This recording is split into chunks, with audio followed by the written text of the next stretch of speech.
लेकिन इसमें जो एमएलए साहब है, इनका जो रिफ हॉस्पिटल के प्रति या डॉक्टर ताजुद्दीन के प्रति जो इतना जो प्यार है, जो पिछले 4 साल से जो बाहर कूद के बाहर आ रहा है, इसके पीछे का लॉजिक क्या है ये हमको नहीं समझ में आ रहा। आप ये भूल गए थे कि बसों कल्याण के एमएलए है, आप ऐसा कर रहे थे जैसा आपका उनका खेत का बंदर का झगड़ा था, ऐसा क्या है आप उनको रिएक्शन दे रहे थे। क्योंकि आपको भी सोशल मीडिया में हीरो बनना चाहिए था, आपको फॉलोअर्स को क्या है वो शेयर करना चाहिए था, आपको भी क्या है 2 कम्युनिटी के बीच डिवाइड कर अपनी राजनीति क्या है को और बढ़ावा देने। आने वाले में सही समय कोई घटना हुई, इसके लिए जिम्मेदार अगर कोई रहेगा तो एक ही शख्स रहेंगे, बसों कल्याण के एमएलए शरणु सलगर। उसको आपके सपने हमारे अपने, new Isha developers private limited company. Modern Men's Parlor, Tattoo Studio, Body Massage, Haircut and Marriage Setup for boys done here. Near Punjabi Dhami main road बसों कल्याण। पिछले 2 दिन से सोशल मीडिया के माध्यम से एक चीज़ बहुत ही ज़्यादा वायरल हो रही है, वो बसों कल्याण के एमएलए शरणु सलगर और डॉक्टर ताजुद्दीन साहब की बहस। और उस समय में हमारे जो सिटी प्रेसिडेंट है डॉक्टर जियाउद्दीन निलंगेकर साहब, वो भी यहाँ पर प्रेजेंट थे। और वो जो वाक़या हुआ, वो वाक़या होने के बाद उसके जो अलग अलग रिएक्शन समाज में आए, उस पे ऊपर बात करना आज के टाइम में बहुत ज़रूरी है। क्योंकि आज के समय में खामोशी जो है कहीं ना कहीं या तो सपोर्ट या फिर विरोध का रूप दर्शाती है।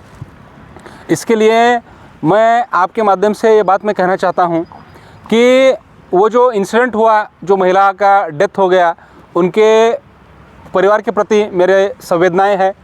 वैसी घटना नहीं होनी चाहिए थी।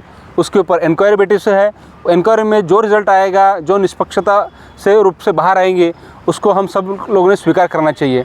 लेकिन इसमें जो एमएलए साहब है, इनका जो रिफ हॉस्पिटल के प्रति या डॉक्टर ताजुद्दीन के प्रति जो इतना जो प्यार है, जो पिछले 4 साल से जो बाहर कूद के बाहर आ रहा है, इसके पीछे का लॉजिक क्या है ये हमको नहीं समझ में आ रहा। क्यों समझ में नहीं आ रहा है? क्योंकि एमएलए साहब जो है, उनका बात करने का तरीका, उनके काम करने का तरीका, उनको डाटा कहाँ से मिलता है वो भी हमको पता नहीं। क्योंकि बसों कल्याण में हर वक्त क्या बोल रहे हैं, रिफा हॉस्पिटल में ताजुद्दीन डॉक्टर साहब के पास क्या है, सबसे ज़्यादा क्या है सीजर हो रहे हैं, सबसे रेफर हो रहे हैं। उनको जो ये डीएचओ जो हमारा टीएचओ ऑफिस से जो डाटा मिलता है, उससे ये डाटा जो है मैं लिए हूँ। उसमें तुम देखो न्यू रिफा हॉस्पिटल का जो परसेंटेज ऑफ सीज़र का डाटा है, अगर 100 लोग आते हैं तो 100 में से सिर्फ 33 लोगों का वहाँ सीज़र हो रहा है, बाकी सब लोगों का नॉर्मल यहाँ पर डिलीवरी हो रही है। लेकिन उससे भी ज़्यादा दूसरे जो हॉस्पिटल, प्राइवेट हॉस्पिटल है, उनका जो डाटा है 72, 79, 61, 56% तक क्या है उनके पास सीज़र हो रहा है। क्यों एमएलए साहब, आपको हॉस्पिटल नहीं दिख रहे क्या? हाँ, या फिर इनके ऊपर ज़्यादा प्यार आप क्यों बता रहे हैं, ये भी हमको समझना चाहिए।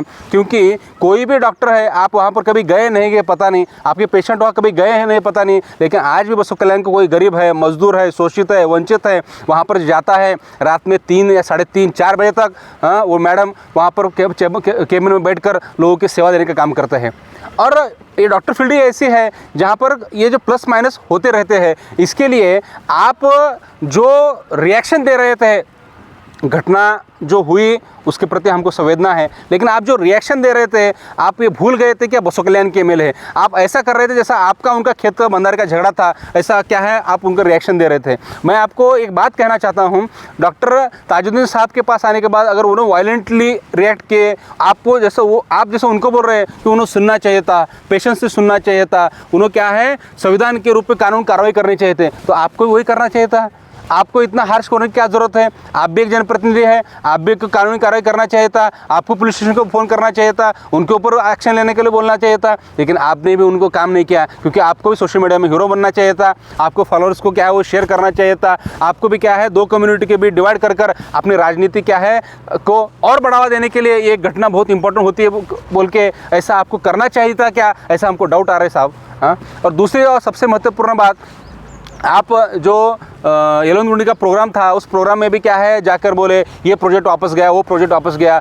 बसों कल्याण में जो भी आज डिसीजन मेकिंग में बैठे हैं, वो हर एक आदमी को पता है कि वो प्रोजेक्ट किसके लिए वापस गया, क्यों वापस गया, किसके कहने पे वापस गया, कौन उस काम में अड़थड़ा डाले, ये भी पता है। इसके लिए ज़्यादा बात बाहर जैसे आएंगे उसे सबको पता चलेगा। तो मैं आपके माध्यम से यही कहना चाहूँगा कि आप एक कानूनन संविधान पद पर बैठे हैं, आपको कैसा बात करना, कैसा बिहेव करना, ये समझना चाहिए। और मैं बसों कल्याण के आवाम को भी कहना चाहता हूँ कि बसों कल्याण में जो हमारी कल्चर है, ये कल्चर बहुत अच्छा कल्चर है। यहाँ कोई कम्युनिटी का आदमी किसी को दूसरी कम्युनिटी के किसी के बिजनेस को आज तक कभी हार्म नहीं पहुँचाया। तो मैं आपको ये भी बताना चाहता हूँ कि आप किसी जनप्रतिनिधि को देख के, किसी लीडर को देख के आप जज करने मत जाइए, क्योंकि वो लीडर वैयक्तिक रूप से उसके थॉट्स हो सकते हैं, वैयक्तिक रूप से उसका वो नेचर हो सकता है, वैयक्तिक रूप से उस लीडर का वर्किंग कल्चर वैसा हो सकता है। लेकिन कोई कम्युनिटी बसो कल्याण में ऐसा वर्किंग कल्चर नहीं है किसी दूसरे को जाकर डिस्टर्ब करे, दूसरी जगह खराब करे, दूसरे को जाकर जहर फैलाए, नफरत फैलाए, लोगों को क्या है प्रोवोक करे और झगड़ा करने के लिए क्या है सामने ले आए। ऐसे कोई कम्युनिटी बसो कल्याण में आज नहीं है, ना पहले थी। हम पहले बहुत सारे एमएलए देखे, पहले बहुत सारे बीजेपी के एमएलए भी हम यहाँ पर देखे हैं, उनका वर्किंग कल्चर भी देखे हैं। तो कहाँ ना कहीं बसो कल्याण के जो एमएलए शरणु सलगर, इनका वर्किंग कल्चर जो है उनमें डिफेक्ट है, ये बात मैं आपको कहना चाहता हूँ। इसके लिए बसो कल्याण में आने वाले समय में अगर कोई गलत घटना होंगी, अगर बसो कल्याण में अगर ये जो हमारा भाईचारा है अगर ये खराब हो रहा है, आने वाले में सही में समय में कोई घटना हुई, इसके लिए जिम्मेदार अगर कोई रहेगा तो एक ही शख्स रहेंगे,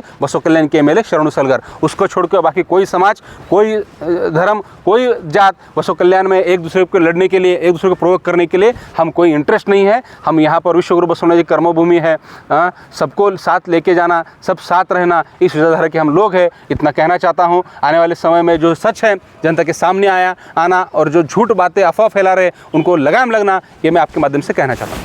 Ganga oil and dal mill at Narayanpur cross near LIC office बसो कल्याण।